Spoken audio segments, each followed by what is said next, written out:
അരവിന്ദ് കെജ്രിവാളിന് ഒറ്റ ലക്ഷ്യമേ ഉണ്ടായിരുന്നുള്ളൂ: ഇന്ത്യയുടെ പ്രധാനമന്ത്രി കസേര.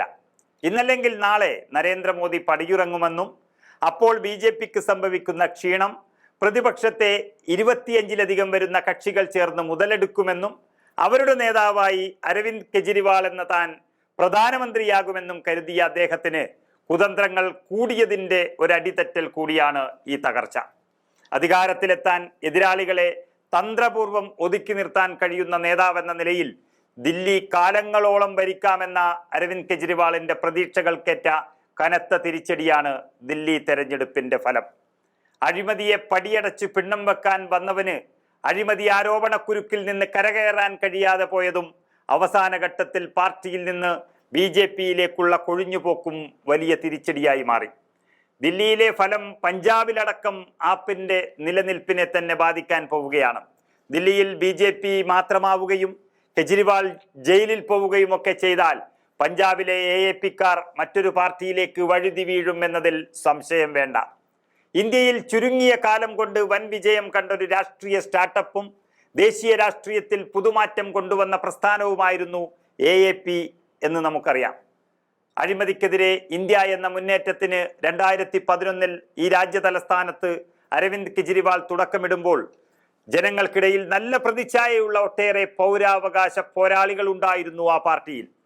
ഇന്ത്യൻ രാഷ്ട്രീയത്തിൽ സമാനതകളില്ലാത്ത വേഗത്തിൽ ഈ മുന്നേറ്റം രാഷ്ട്രീയ പാർട്ടിയായും പിന്നീട് സർക്കാരായും രാജ്യ തലസ്ഥാനത്ത് മാറുമ്പോൾ ആ മുഖങ്ങളിൽ ഓരോന്നായി അപ്രത്യക്ഷമായി ഒരാളിലേക്കൊതുങ്ങുന്ന കാഴ്ചയാണ് കണ്ടത്. അതാണ് അരവിന്ദ് കെജ്രിവാൾ എന്ന ഏകാധിപതിയുടെ മുഖം. അധികാരം നിലനിർത്താൻ ഏത് നാടകവും കളിക്കാൻ മടിയില്ലാത്ത കെജ്രിവാളിന്റെ ശൈലിക്കൊപ്പം നിന്നവർ മാത്രമാണ് പിന്നീട് ആം ആദ്മി പാർട്ടിയിൽ നിർണായക പദവികളിൽ എത്തിയിട്ടുള്ളത്. അല്ലാത്തവർ പുറത്തായി.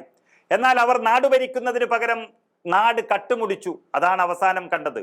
ദില്ലി പിടിച്ച അതേ വേഗത്തിൽ മറ്റിടങ്ങളിലേക്കും പാർട്ടിയെ വ്യാപിപ്പിക്കാൻ അരവിന്ദ് കെജ്രിവാൾ വലിയ പരിശ്രമം നടത്തി.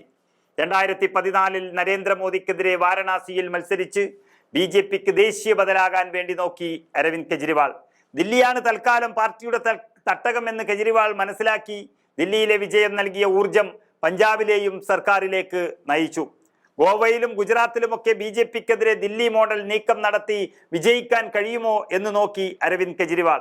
പഞ്ചാബ് ഗോവ തിരഞ്ഞെടുപ്പുകളിലെ പ്രചരണത്തിനായുള്ള പണം സംഘടിപ്പിക്കാൻ വേണ്ടി മദ്യ കമ്പനികൾക്ക് വേണ്ടി ദില്ലിയിലെ മദ്യനയം തന്നെ മാറ്റിയെന്ന കേസിലാണ് കെജ്രിവാൾ അടക്കം പ്രധാന നേതാക്കൾ ഓരോന്നോരോന്നായി അഴിക്കുള്ളിലേക്ക് പോയത്. അത് തന്നെയാണ് കെജ്രിവാൾ എന്ന നേതാവിനെ ഇന്ത്യൻ രാഷ്ട്രീയത്തിൽ നിന്നും ഇനി അപ്രത്യക്ഷനാക്കാൻ പോകുന്നതും. ഔദ്യോഗിക വസതി കൊട്ടാരം കണക്ക് മോടി പിടിപ്പിക്കാൻ കെജ്രിവാൾ കോടികൾ മുടക്കിയെന്ന ആരോപണം മാത്രമല്ല, അതൊരു സത്യമായി നിലനിന്നു. അതിന് കൃത്യമായ മറുപടി നൽകാൻ AAPക്ക് കഴിയാത്തതും ഈ തെരഞ്ഞെടുപ്പിൽ നിർണായകമായ തോൽവിയിലേക്ക് നയിച്ചു. മദ്യനയ കേസ് എന്ന് പറഞ്ഞാൽ ഇടത്തരക്കാർക്കിടയിൽ കെജ്രിവാളിനുണ്ടായിരുന്ന അഴിമതിരഹിത പ്രതിച്ഛായയാണ് തകർത്ത് കളഞ്ഞത്. ദില്ലിയിൽ സർക്കാർ സ്കൂളുകൾ നന്നാക്കിയെങ്കിലും മറ്റടിസ്ഥാന സൗകര്യങ്ങൾ മെച്ചപ്പെടുത്തുന്നതിൽ 10 വർഷത്തിൽ അധികം അധികാരത്തിലിരുന്ന കെജ്രിവാൾ അമ്പേ പരാജയപ്പെട്ടു. BJP കഴിഞ്ഞ 10 കൊല്ലവും കെജ്രിവാളിനെ തകർക്കാനുള്ള ഓരോ അവസരവും കരുതിയിരിക്കുകയായിരുന്നു. പിടിച്ചു നിൽക്കാനുള്ള എല്ലാ അടവുകളും കെജ്രിവാളും പുറത്തെടുത്തെങ്കിലും അവസാനം മൂക്കും കുത്തി നിലംപതിച്ചു. ആശയ അടിത്തറ ഒന്നും തന്നെയില്ലാത്ത കെജ്രിവാളിന്റെ പാർട്ടിക്ക് അധികകാലം അധികാരത്തിന് പുറത്ത് തകരാതെ നിൽക്കാൻ കഴിയില്ല എന്നുള്ളതാണ് പരമസത്യം. BJPക്കൊപ്പം കോൺഗ്രസും കെജ്രിവാളിന്റെ ഇടം പിടിക്കാനുള്ള നിരന്തര ശ്രമം നടത്തുന്നതോടെ AAP എന്ന പാർട്ടി തന്നെ നാമാവശേഷമാകും. ഒപ്പം തന്നെ കൂടുതൽ കേസുകളിൽ കെജ്രിവാളിനെ കുടുക്കാനും BJP തയ്യാറെടുത്ത് വരികയാണ്. അങ്ങനെ ഇന്ത്യയുടെ പ്രധാനമന്ത്രി സ്ഥാനം പോലും മോഹിച്ച് കെജ്രിവാൾ നടത്തിയ നീക്കങ്ങൾക്കാണ് ദില്ലിയിലെ ജനത കനത്ത തിരിച്ചടി നൽകി തകർത്തെറിഞ്ഞത്.